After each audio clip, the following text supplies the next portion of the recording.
The Lord be with you. And with your spirit. Proclamation from the Holy Gospel according to Mark. Glory to you, Lord.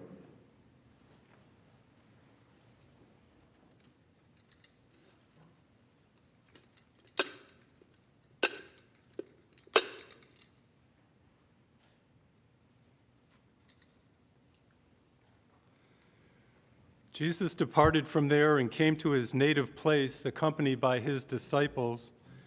When the Sabbath came, he began to teach in the synagogue. Many who heard him were astonished. They said, "Where did this man get all this? What kind of wisdom has been given to him? What mighty deeds are wrought by his hands? Is he not the carpenter, son of Mary, and the brother of James and Joseph and Judas and Simon? Are not his sisters here with us?" And they took offense at Jesus. And Jesus said to them, "A prophet is not without honor except in his native place and among his own kin in his own house." So he was not able to perform any mighty deed there, apart from curing a few sick people by laying his hands on them. He was amazed at their lack of faith. The Gospel of the Lord.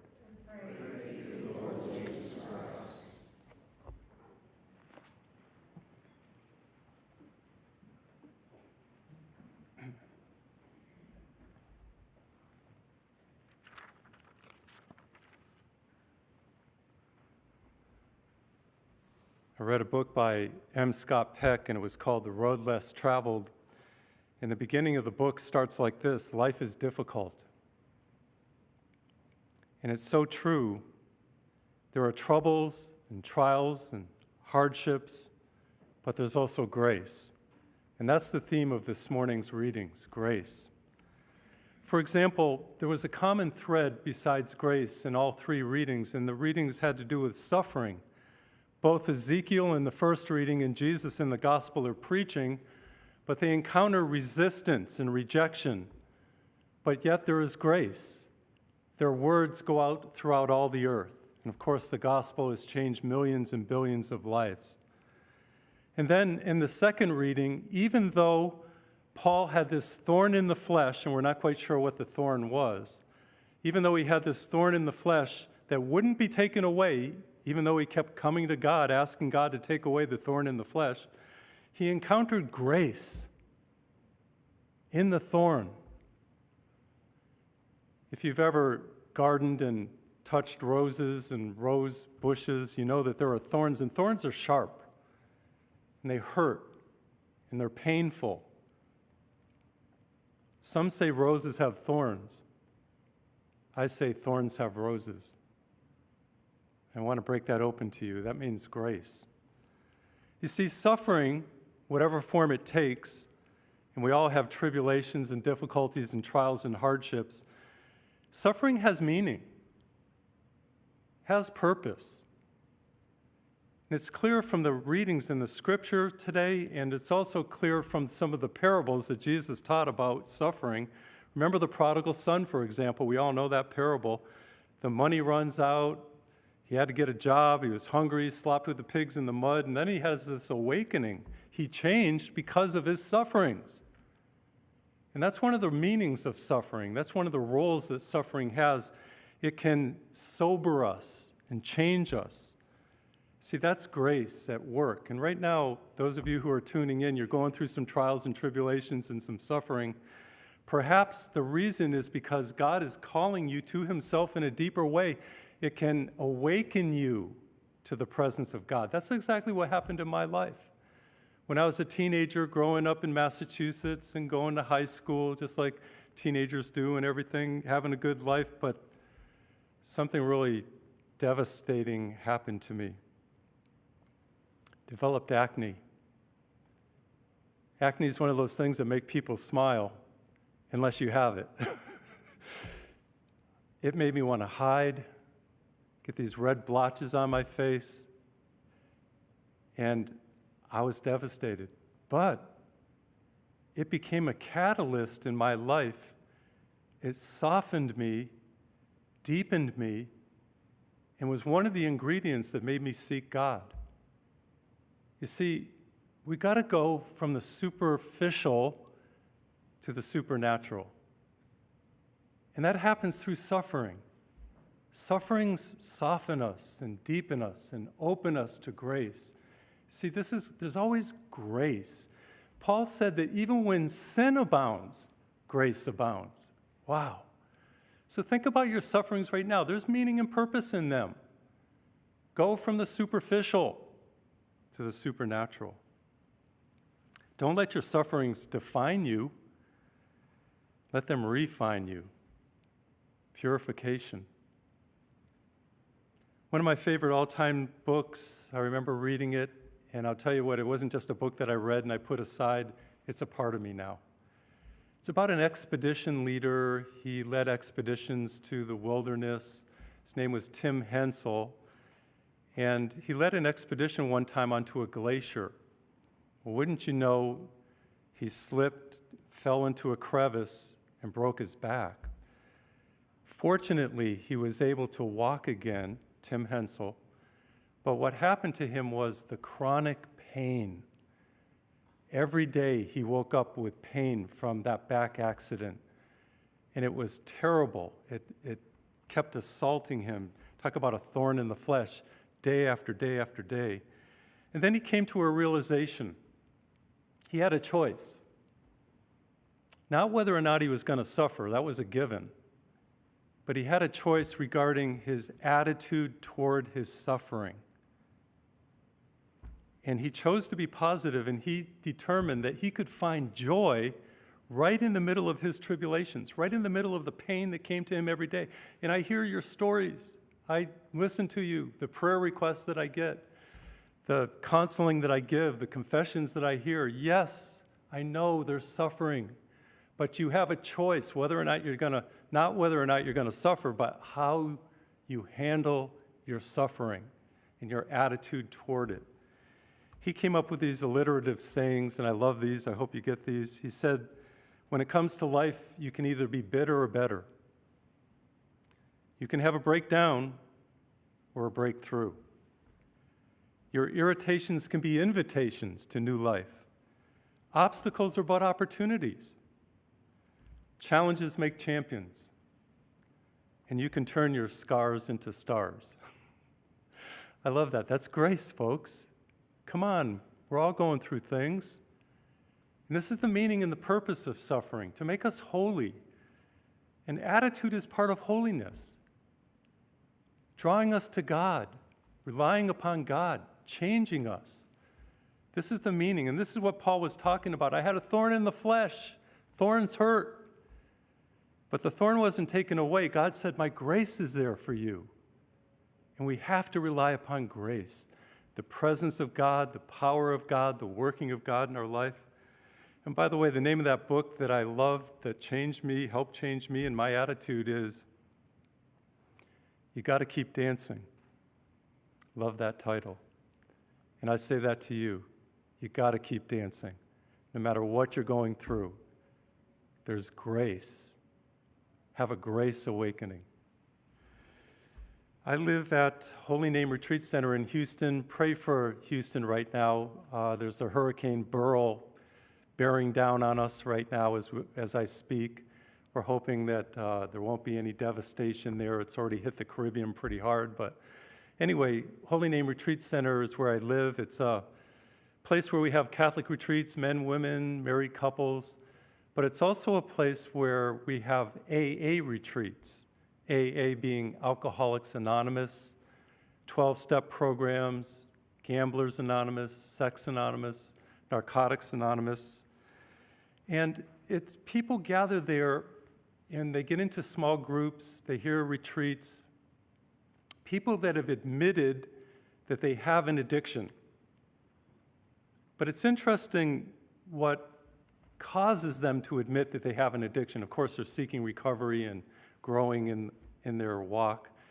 But it's interesting what causes them to admit that they have an addiction. It's usually a suffering of some sort, a bottoming out. It could be an accident or a blackout or a fight or getting sick. Something happens to wake them up. And that's the purpose of suffering. It's awakening. There's grace there.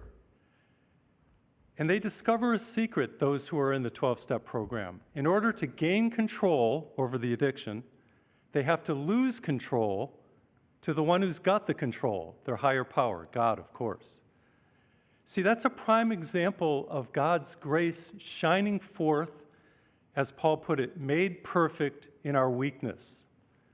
In this case, the weakness of an addiction. Those of you who are watching right now, some of you are addicted and you are living in denial. You need to admit that you are addicted and make a move.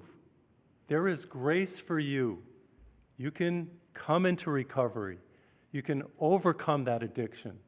You can recover with God's help. And those of you who are in the program know exactly what I'm talking about. There's a 12-step saying that I love, and it fits with the readings today. There, but for the grace of God, go I. And it means that I can't be sober in and of myself. I need help. And that's the lesson of today that Paul was talking about. When he talks about a thorn in the flesh, he wanted it removed, and God said, my grace is sufficient for you. You don't have to have a perfect life, health-wise, but rather, I am with you to help you. We need to learn this secret in life about relying upon God no matter what. Yes. I have religious programs on television here on EWTN every Sunday morning at 9:30 a.m. Eastern Time. I work hard to produce these programs, and I hope you'll tune in after the Mass, but it's not me. I have to rely upon grace, that wonderful grace. In my weakness, in my humanness, God's grace shines forth to touch people's lives. Same with you. Whatever you're going through in your life, whether it be a physical sickness or a relationship problem, an addiction, whatever it is, in our weakness, God's grace, power is made perfect in our weakness. We all have favorite saints. Think for a moment what your favorite saint is or who your favorite saint is. Yesterday, we celebrated a Passionist saint, Maria Goretti. She was only 11 years old, and she's the martyr of purity. She died rather than give in to the sexual demands of Alejandro, and she's the martyr of purity, very beautiful woman. One of my favorite saints, of course, the founder of the Passionists. I'm a Passionist priest, St. Paul of the Cross. St. Francis of Assisi, founder of the Franciscans, Maximilian Kolbe, Catherine of Siena. The common thread with all saints is that they suffered. Every one of them, in some way, shape, or form, and some of them suffered greatly. Mother Angelica, think about her. Is great in how she founded EWTN and preached the gospel, and then toward the end of her life, she suffered that horrible stroke, but yet her attitude and how she still went before the cameras and continued to proclaim the gospel, and her beautiful attitude. So the saints have all suffered, and they've taught us a lesson that there's grace in the suffering, and that God's power shines forth through it. I remember humorously about St. Teresa of Avila. She was complaining to Jesus in prayer one time about her sufferings, and she sensed Jesus say to her when she was complaining, Jesus said, "This is how I treat my friends." And then she retorted, "Well, if that's how you treat your friends, no wonder you have so few." One of my favorite saints is St. Ignatius of Loyola. Of course, he lived in northern Spain, Basque country. He had his plans, he had his agenda. He wanted to be a military leader, wanted to lead Spain's military. Well, before all that happened, he was in a battle with France. Wouldn't you know, a French cannonball came and almost blew his leg off. Now here's Ignatius of Loyola in the hospital, recuperating, suffering greatly because of what just happened to his leg. And while he's in the hospital, he read a book, and somebody gave him a book of the saints. And he was reading about how the saints all suffered, and yet how God's grace was at work in the saints' life to raise them up. Well, he made a surrender to God in the hospital because of his suffering. And then he determined that God wasn't calling him to be a military leader. God was calling him to be a Catholic priest. He became a Catholic priest, as you know. St. Ignatius of Loyola founded the Jesuits and became a saint. And he composed a prayer called the Suscipe. You've all heard it. It means, Lord, receive. And it goes like this: take, Lord, receive all my liberty, my memory, my understanding, my entire will. You have given all to me, and I return it. Give me only your love and your grace. That's enough for me. Wow. It's just like Paul. You see, he had this thorn that was his physical suffering, and he said, your grace is enough for me. Grace is sufficient and magnificent. And that's what we all have to learn, that it's not about us, in our humanness, in our trials, in our difficulties. It's grace. You see, our sufferings have meaning. They have purpose. They lead us to God. They change us, as I've talked about. They deepen us. They take us from the superficial to the supernatural. And they make us susceptible to grace. Our life as Catholic Christians and as Christians is all about grace. We're saved by grace. But for the grace of God, there go I.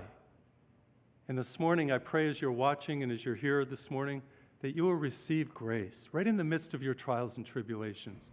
And you will know that you know, like St. Ignatius, like St. Paul, like Jesus, like Ezekiel, like myself and so many others, the saints, that grace is sufficient. Wow.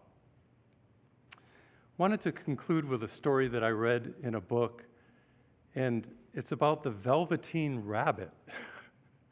Velveteen is a type of fabric. It was a toy rabbit, and it became this little boy's favorite toy.